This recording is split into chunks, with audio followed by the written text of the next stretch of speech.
Hallelujah. സ്തോത്രം, സ്തോത്രം, സ്തോത്രം, സ്തോത്രം, സ്തോത്രം. ദൈവത്തിൻ്റെ അതിപരിശുദ്ധമായ നാമം വാഴ്ത്തപ്പെടുമാറാകട്ടെ. 2025 ജൂലൈ മാസം 30 ബുധനാഴ്ച രാവിലെ നമുക്കൊരുമിച്ച് സ്വർഗീയ പിതാവിൻ്റെ മുഖത്തേക്ക് നോക്കുവാൻ കർത്താവ് ഒരുക്കുന്ന വലിയ കൃപയ്ക്കായി നമുക്കൊരുമിച്ച് കർത്താവിന് സ്തോത്രം ചെയ്യാം. സ്തോത്രം, സ്തോത്രം, സ്തോത്രം, സ്തോത്രം, സ്തോത്രം, സ്തോത്രം, സ്തോത്രം. ഇന്നലെ പകൽ മുഴുവൻ കർത്താവ് നമ്മളെ സൂക്ഷിച്ചു, പരിപാലിച്ചു. നമുക്ക് ആവശ്യമായതെല്ലാം കർത്താവ് ഒരുക്കി തന്നു. ഇന്നലെ രാത്രി നാം സമാധാനത്തോടെ കിടന്നുറങ്ങി. പ്രിയമുള്ളവരെ, ഒത്തിരി പേർക്ക് ഇന്നലെ രാത്രി കിടന്നുറങ്ങാൻ കഴിഞ്ഞില്ല. അനേകർ രോഗികളായി മാറി. അനേകർ വലിയ ഭാരത്തിലായിരുന്നു. ഉറക്കം നഷ്ടപ്പെട്ടു. എന്നാൽ ദൈവത്തിൻ്റെ മഹാകരുണയാൽ, ദൈവത്തിൻ്റെ മഹാകൃപയാൽ ഇന്നലെ രാത്രി സുഖമായി സമാധാനത്തോടെ കിടന്നുറങ്ങുവാൻ ദൈവം നമ്മുടെ ജീവിതത്തിൽ കൃപ തന്നതിനായി ആ കരങ്ങളൊക്കെ ഒന്ന് ഉയർത്തിപ്പിടിച്ചുകൊണ്ട് കർത്താവിനെ സ്തോത്രം ചെയ്താട്ടെ. സ്തോത്രം, സ്തോത്രം, സ്തോത്രം, സ്തോത്രം, സ്തോത്രം, സ്തോത്രം, സ്തോത്രം. ഇന്നലത്തേക്കാൾ ശ്രേഷ്ഠമായിട്ടും ഇന്നലത്തേക്കാൾ ഏറ്റവും അനുഗ്രഹമായിട്ടും ഇന്ന് കർത്താവ് നമ്മെ അനുഗ്രഹിച്ച് വഴി നടത്തുന്നതിനായി നമുക്കൊരുമിച്ച് സ്തോത്രം ചെയ്യാം. സ്തോത്രം, സ്തോത്രം, സ്തോത്രം, സ്തോത്രം, സ്തോത്രം, സ്തോത്രം, സ്തോത്രം. പരിശുദ്ധനായ ദൈവമേ, സ്വർഗസ്ഥ നല്ല പിതാവേ, ഇന്ന് ഈ ശബ്ദം കേൾക്കുന്ന ഓരോ വ്യക്തികളെയും ഞാൻ അനുഗ്രഹിച്ച് പ്രാർത്ഥിക്കുന്നു. അവർ ആത്മീകമായി, ഭൗതികമായി, ശാരീരികമായി മേൽക്ക് മേൽ അനുഗ്രഹിക്കപ്പെടട്ടെ.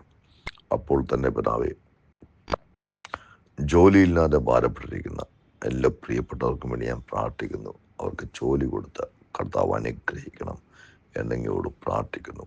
അതുപോലെ തന്നെ കേസുകളുമായി ബന്ധപ്പെട്ട് കോടതികളിൽ മാറി മാറി വസ്തുതർക്കം, കുടുംബത്തർക്കങ്ങൾ, അങ്ങനെയുള്ള കേസുമായി ബന്ധപ്പെട്ട് കോടതികളിൽ മാറി മാറി കയറി നടക്കുന്ന വ്യക്തികൾക്ക് വേണ്ടി പ്രാർത്ഥിക്കുന്നു.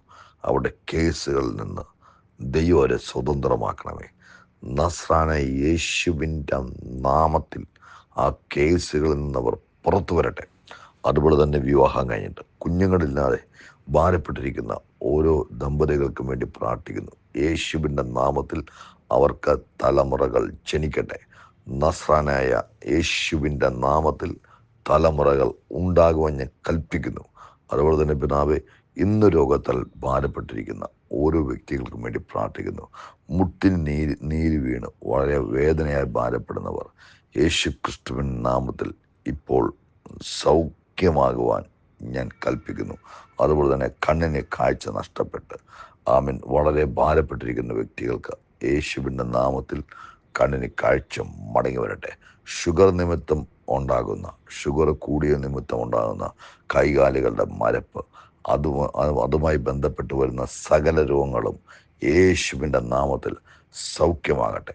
ആന്തരിക അവയവങ്ങൾ എല്ലാം യേശുവിൻ നാമത്തിൽ ഇപ്പോൾ സൗഖ്യമാകാൻ കൽപ്പിക്കുന്നു. കർത്താവ് അത്ഭുതം ചെയ്യുന്നതുകൊണ്ട് സ്തോത്രം. അതുപോലെ തന്നെ പിതാവേ, നാളെ മുതൽ നടക്കുന്ന ഉപവാസ പ്രാർത്ഥനയ്ക്ക് വേണ്ടി ഞാൻ പ്രാർത്ഥിക്കുന്നു. ഉപവസിക്കുന്ന ഓരോ കുഞ്ഞുങ്ങളെയും കർത്താവ് അനുഗ്രഹിക്കണം. നാളെ മുതൽ നടക്കുന്ന എല്ലാ മീറ്റിങ്ങുകളുടെ മേലും ദൈവത്തിൻ്റെ കൃപ പകരണം എന്നെങ്ങോട് പ്രാർത്ഥിക്കുന്നു. ഞങ്ങൾ ദൈവസന്നിധിയിൽ ഉപവസിക്കുമ്പോൾ ദൈവികമായ അനുഗ്രഹങ്ങളും ദൈവികമായ വിടുതലുകളും ഞങ്ങളുടെ മേൽ വ്യാപരിപ്പാൻ ദൈവം സഹായിക്കണം. ദൈവത്തോട് കൂടെ ഇരിപ്പാൻ, വചനം വായിപ്പാൻ, പ്രാർത്ഥിപ്പാൻ എല്ലാവരുടെ മേലും പ്രത്യേക കൃപ പകരണം. പ്രാർത്ഥനയായിട്ടുണ്ട്. സ്തോത്രം, യേശുവിൻ നാമത്തിൽ പിതാവേ, ആമേൻ, ആമേൻ, ആമേൻ. പ്രിയമുള്ളവരെ, ദൈവം അനുവദിച്ചാൽ നാളെ മുതലാണ് നമ്മുടെ ഉപവാസ പ്രാർത്ഥന ആരംഭിക്കുന്നത്. എല്ലാവരും ഉപവാസത്തോടും പ്രാർത്ഥനയോടും കൂടെ തന്നെ ദൈവസന്നിധി വരണമെന്ന് ഓർപ്പിക്കുന്നു. അതുപോലെ തന്നെ ഞാൻ രാവിലെ എഴുന്നിട്ട് ബൈബിൾ വായിച്ച് പ്രാർത്ഥിച്ച് ഒരുക്കത്തോടെ വേണം.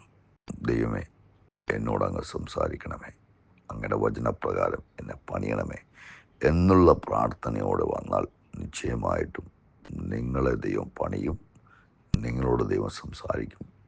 നിങ്ങളുടെ ജീവിതത്തിൽ ദൈവികമായ ബന്ധത്തിൽ ഒരു വലിയ വളർച്ച സ്വർഗത്തിലെ ദൈവം നൽകി തരും. അതുപോലെ തന്നെ നാളെ വൈകുന്നേരം ഇന്ത്യൻ സമയം 8 PM നമുക്ക് സൂം മീറ്റിംഗ് ഉണ്ട്. ആരും മിസ് ചെയ്യരുത്. എല്ലാവരും ജോയിൻ ചെയ്യുക. കർത്താവ് നിങ്ങളെ എല്ലാവരെയും ധാരാളമായിട്ട് അനുഗ്രഹിക്കട്ടെ. ഇന്ന് കർത്താവ് നമുക്ക് തന്നിരിക്കുന്ന ദൈവത്തിൻ്റെ വചനം എഫെസ്യ ലേഖനം 2-ാം അധ്യായം 1 മുതലുള്ള വാക്യങ്ങൾ. അതിക്രമങ്ങളാലും പാപങ്ങളാലും മരിച്ചവരായിരുന്ന നിങ്ങളെയും അവൻ ഉയർപ്പിച്ചു. അവയിൽ നിങ്ങൾ മുമ്പേ ഈ ലോകത്തിൻ്റെ കാലഗതിയെയും ആകാശത്തിലെ അധികാരത്തിനും അനുസരണക്കേടിൻ്റെ മക്കളിൽ ഇപ്പോൾ വ്യാപരിക്കുന്ന ആത്മാവിനും അധിപതിയായവനെയും അനുസരിച്ച് നടന്നു. അവരുടെ ഇടയിൽ നാം എല്ലാവരും മുമ്പേ നമ്മുടെ ജഡമോഹങ്ങളിൽ നടന്ന് ജഡത്തിനും മനോവികാരങ്ങൾക്കും ഇഷ്ടമായത് ചെയ്തും കൊണ്ട് മറ്റുള്ളവരെ പോലെ പ്രകൃതിയാൽ കോപത്തിൻ്റെ മക്കൾ ആയിരുന്നു. പ്രിയമുള്ളവരെ, നമ്മളെ കർത്താവ് അതിക്രമങ്ങളിലും പാപങ്ങളിലും മരിച്ചവരായിരുന്ന നമ്മെ അവൻ ഉയർപ്പിച്ചു. നമ്മുടെ ജീവിതത്തിൽ അതിക്രമങ്ങളും പാപങ്ങളും ചെയ്ത് ആത്മീകമായി മരിച്ചിരുന്ന് നമ്മളെ ദൈവം അവൻ ഉയർപ്പിച്ചു. നമ്മൾ കഴിഞ്ഞ കാലത്തിൽ അവയിൽ നിങ്ങൾ മുമ്പേ ഈ ലോകത്തിൻ്റെ കാലഗതി, ഈ ലോകം എങ്ങനെ പോകുന്നുവോ അതുപോലെ ആകാശത്തിലെ അധികാരത്തിനും അനുസരണക്കേണ്ട മക്കളിൽ ഇപ്പോൾ വ്യാപരിക്കുന്ന ആത്മാവിനും അധിപതിയായവനെയും അനുസരിച്ച് നടന്നു. നമ്മൾ ദൈവത്തെ അനുസരിച്ച് നടക്കേണ്ടതിന് പകരം, ആത്മാവിനെ അനുസരിച്ച് നടക്കേണ്ടതിന് പകരം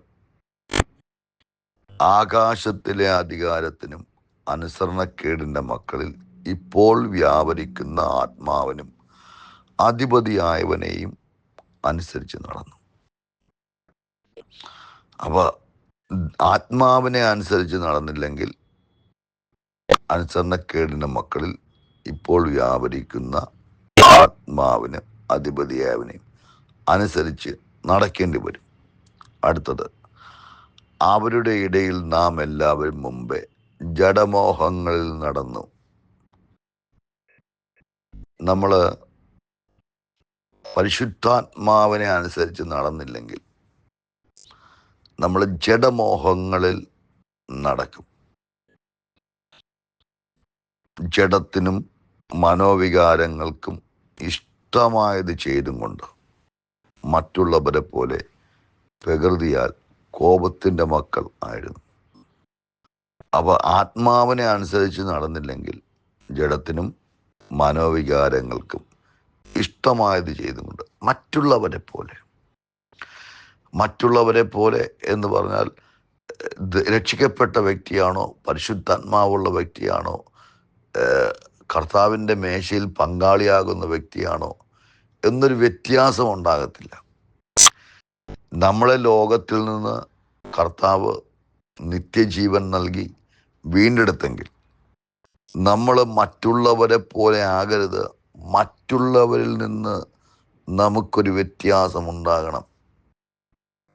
ഒന്നുകൂടെ പറയാം, ലോകത്തിൽ നിന്ന് യേശുവിൻ്റെ രക്തത്താൽ എന്നെയും നിങ്ങളെയും വീണ്ടെടുത്തെങ്കിൽ അതിക്രമങ്ങളിലും പാപങ്ങളിലും മരിച്ചവരായ നമ്മെ അവൻ ഉയർപ്പിച്ചെങ്കിൽ നാം മറ്റുള്ളവരെ പോലെ ജീവിക്കേണ്ടവരല്ല. മറ്റുള്ളവരിൽ നിന്നും നമുക്കൊരു വ്യത്യാസമുണ്ടാകണം. നമ്മൾ ജഡത്തിൻ്റെ സ്വഭാവമുള്ളവരല്ല. ആത്മാവിനെ അനുസരിച്ച് നടന്ന് ആത്മസ്വഭാവമുള്ളവരായിട്ട് ഞാനും നിങ്ങളും മാറണം. ഞാനും നിങ്ങളും ആ സ്വഭാവമുള്ളവരായിട്ട് മാറിയില്ലെങ്കിൽ ഒരു കാര്യം വളരെ വ്യക്തമായിട്ട് ഞാൻ പറയാം, മറ്റുള്ളവരിൽ നിന്ന് എനിക്കും നിങ്ങൾക്കും ഒരു വ്യത്യാസമുണ്ടാകത്തില്ല. മറ്റുള്ളവരെ പോലെ പ്രകൃതിയാൽ കോപത്തിൻ്റെ മക്കളായിരുന്നു. അപ്പോൾ നമ്മൾ കോപത്തിൻ്റെ മക്കളല്ല, നമ്മൾ ദൈവത്തിൻ്റെ മക്കളാണ്.